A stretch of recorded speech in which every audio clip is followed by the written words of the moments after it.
अब हम बात करेंगे अबाउट द साइड इफेक्ट्स या फिर adverse effects of acetyl salicylic acid या एस्पिरिन।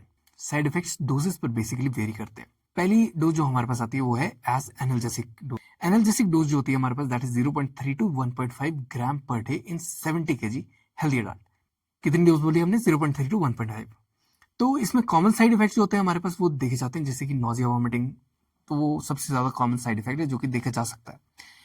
इसके साथ साथ इडियोसिंक्रेटिक रिएक्शन या फिर हाइपर सेंसिटिविटी रिएक्शन जो है वो एलर्जी लाइक सिम्टम्स पेशेंट जो है वो शो कर सकता है अगेंस्ट एस्पिरिन। अब एस्पिरिन जो है वो स्टमक की लाइनिंग को भी, उसका प्रोटेक्टिव लेवल भी डिक्रीज कर रहा है by decreasing the levels of mucus secretion. तो यहाँ पर एपिगैस्ट्रिक डिसीजेस या फिर एपिगैस्ट्रिक डिस्ट्रेस पेशेंट के अंदर देखा जा सकता है। अगर डिस्कम्फर्ट इंक्रीज कर रहा है तो उसके साथ साथ गैस्ट्राइटिस भी पेशेंट शो करता है, यानी कि स्टमक की इन्फ्लेमेशन हो जाती है, और इसके साथ साथ पेप्टिक अल्सर बनने के चांसेस भी इंक्रीज कर जाते हैं। अब अगर पेशेंट अस्थमा के साथ पहले ही ग्रसित है, तो अगर पेशेंट एस्पिरिन को कंज्यूम कर रहा है तो वहां पे अस्थमा को ट्रिगर भी एस्पिरिन कर सकता है। कैसे करेगा इसके बारे में बात करते हैं। एस्पिरिन जब पेशेंट खा रहा है तो वो स्केलेटल मसल्स के अंदर जाके एनारोबिक रेस्पिरेशन करवा के कार्बन डाइऑक्साइड के लेवल्स बॉडी के अंदर इंक्रीज कर देगा, जिससे कि मेटाबॉलिक एसिडोसिस हो जाएगी बॉडी के अंदर, क्योंकि कार्बन डाइऑक्साइड से बनेगा carbonic acid in the body. ठीक है, और ये कार्बोनिक एसिड वॉश ऑफ करने के लिए हमारे पास जो है रेस्पिरेटरी सिस्टम और कार्डियोवास्कुलर सिस्टम दोबारा ट्रिगर कर जाता है। अब देखने की बात यह है, एस्थमा के पेशेंट में पहले ही ऑक्सीजन डिमांड बॉडी के अंदर ज्यादा है, लेकिन एस्पिरिन क्या कर रहा है, जाके कार्बन डाइऑक्साइड के लेवल्स को इंक्रीज करवा दे रहा है, यानी कि ऑक्सीजन डिमांड को और ज्यादा पंप मार रहा है और ज्यादा इंक्रीज करवा रहा है, जिससे कि अस्थमा का जो अटैक है वो पेशेंट के अंदर ट्रिगर हो सकता है, क्योंकि ऑक्सीजन कम मिलेगी, उसको जितनी डिमांड है उसके हिसाब से कम मिलेगी। नेक्स्ट हमारे पास बात आती है एंटी इन्फ्लेमेटरी डोजेस की। अगर एंटी इन्फ्लेमेटरी डोजेस पे पेशेंट जो है वो बहुत ज्यादा टाइम से एस्पिरिन को कंज्यूम कर रहा है, तो वहां पे सैलिसाइलिज्म सिंड्रोम डेवलप होने के चांसेस इंक्रीज कर जाते हैं। इसमें 3-4 चीजें हमारे पास कॉमन रहती हैं। आपको याद रखने की, कोई भी ड्रग है उसकी टॉक्सिसिटी हो रही है तो उसमें कुछ चीजें कॉमनली आपको देखी जाती है, जैसे डिजीनेस, चक्कर आने स्टार्ट हो जाएंगे, वर्टिगो, जो बैलेंस है पेशेंट का वो लूज होना स्टार्ट हो जाता है, सब घूमता घूमता नजर आता है। उसके बाद आता है टिनिटस, यानी कि कानों में घंटी बजने की आवाज स्टार्ट हो जाती है। हियरिंग और विजन दोनों ही ब्लर हो जाते हैं। हियरिंग ब्लर होने का मतलब है कि ठीक से चीजें सुनाई नहीं देगी।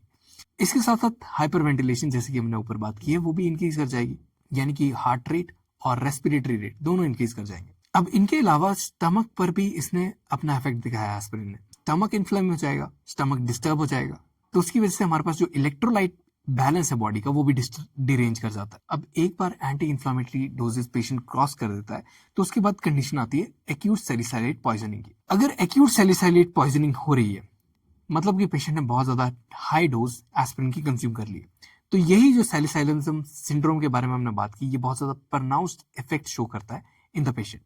अब एस्पिरिन के साइड इफेक्ट्स एक और पेशेंट के अंदर देखे जाते हैं, जो कि G6PD डेफिशिएंसी वाले पेशेंट होते हैं। देखो, G6PD डेफिशिएंसी वाले पेशेंट्स के अंदर जो आरबीसीज बनते हैं वो बहुत ज्यादा फ्रेजाइल बनते हैं। ये जेनेटिक कंडीशन होती है जिसमें कि आरबीसीज बहुत ज्यादा फ्रेजाइल बनेंगे, लेकिन एस्पिरिन क्या कराएगा, अनीमिया को इंक्रीज करवाता है, यानी आरबीसीज की डिस्ट्रक्शन को इंक्रीज कराता है।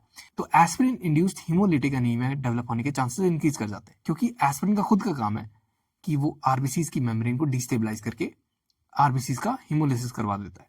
इसके बाद आती है बात क्रॉनिक यूज इफेक्ट्स की। बेसिकली एस्पिरिन विटामिन के की मेटाबॉलिज्म और एब्जॉर्प्शन दोनों को अफेक्ट करता है लिवर के अंदर, जिससे कि क्लॉटिंग फैक्टर्स जो भी विटामिन के साथ लिंक्ड होते हैं उनका जो सिंथेसिस हो जाता है वो बहुत कम हो जाता है। अब विटामिन के साथ रिलेटेड क्लॉटिंग फैक्टर्स नहीं बनेंगे तो वहां पे हमारे पास जो क्लॉटिंग टाइम है वो भी इंक्रीज कर जाएगा और ब्लीडिंग टाइम जो है वो भी इंक्रीज कर जाएगा। इसके साथ साथ एनाल्जेसिक नेफ्रोपैथी करवा देता है। अगर क्रॉनिक यूज एस्पिरिन का कर रहे हैं, जो नेफ्रॉन्स हैं उसके अंदर यूरेट लेवल्स हैं वो इंक्रीज रहेंगे for the chronic period of time, जिससे कि फाइनली रीनल फेलियर के चांसेस भी एस्पिरिन डेवलप करवा देता है। इसके साथ साथ एक बात आती है रेइस सिंड्रोम की। रेइस सिंड्रोम ज्यादातर बच्चों में देखा जाता है। रेइस सिंड्रोम में क्या होता है कि वायरल इन्फेक्शन पहले से पेशेंट को हुआ रखा है, यानी कि बरसात का टाइम या फिर ठंड का टाइम, जब पहले ही जो बच्चा है वो ग्रसित है बाय द वायरल इन्फेक्शन, उसे खांसी जुकाम या फिर कोई भी वायरल अटैक पहले से हो रखा है, तो वहां पे लिवर और बॉडी जो है वो पहले कॉम्प्रोमाइज स्टेट में होती है।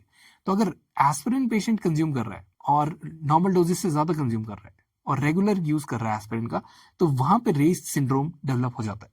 रेस सिंड्रोम में हमारे पास लिवर डैमेज कर जाता है। लिवर डैमेज होने की वजह से फैटी इन्फिल्ट्रेशन लिवर की जो है वो इंक्रीज कर जाती है। अगर फैटी इन्फिल्ट्रेशन लिवर की बढ़ जाएगी तो उसका जो पावर होती है to metabolise drugs and other toxic chemicals in the body वो डिक्रीज कर जाती है।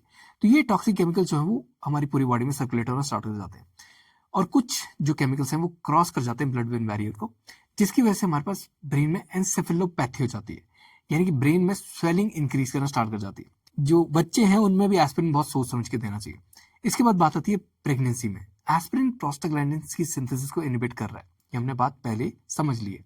तो इससे क्या हो सकता है, लेबर डिले हो सकता है सबसे पहले। तो कुछ केसेस में अच्छी बात भी है कि अगर पेशेंट ट्रैवल कर रहा है, हॉस्पिटल जाने के लिए बहुत ज्यादा दूर है, तो वहां पे हम लेबर को डिले करने के लिए एस्पिरिन को कुछ डोजेस में यूज कर सकते हैं। लेकिन इसकी वजह से क्या होगा, पोस्ट पार्टम हेमरेज इंक्रीज कर जाते हैं। जो मदर है, जो फीमेल है, उससे जो ब्लड लॉस होता है उसके चांसेस जो है वो इंक्रीज कर जाते हैं।